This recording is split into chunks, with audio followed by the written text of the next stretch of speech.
The day my son stopped calling me mom, I knew I had already lost him. It didn't happen all at once. There was no dramatic argument, no slammed doors, no final sentence that marked the end. Just a slow, painful shift I kept pretending wasn't real. He used to call me mom the way it meant something, warm, automatic, woven into every question and complaint. Then one day he didn't. Hey, he said instead. Flat, careful, distant. I told myself it was just teenage moodiness. He was 16, tall, restless, already half gone into a world where I didn't belong anymore.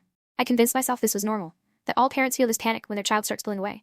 But deep down, I knew this was different. He stopped eating dinner with me, started locking his door. His phone became an extension of his hand, always there, always face down when I entered the room. When I asked how school was, he shrugged. When I asked if something was wrong, he said, "You wouldn't get it."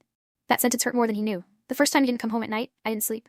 I sat on the couch with the lights on, phone in my hand, heart pounding every time a car passed. When he finally walked in just before dawn, smelling like smoke and something bitter I didn't recognize, I almost collapsed with relief.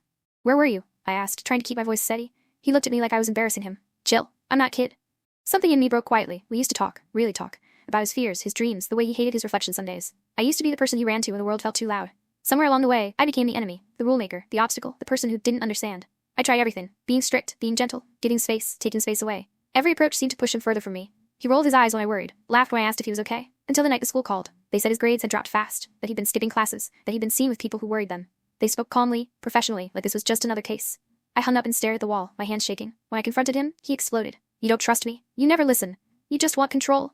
I tried to tell him I was scared, that I loved him, that I just wanted him safe, but he stormed out before I finished speaking, leaving the front door swinging open behind him. He didn't come home that night, or the next. 2 days later, I found out he was staying with a friend's family. He refused to answer my calls. His messages were short, emotionless, legal, like we were negotiating custody instead of begging each other not to break. The last message he sent me still lives in my phone. "Please stop texting.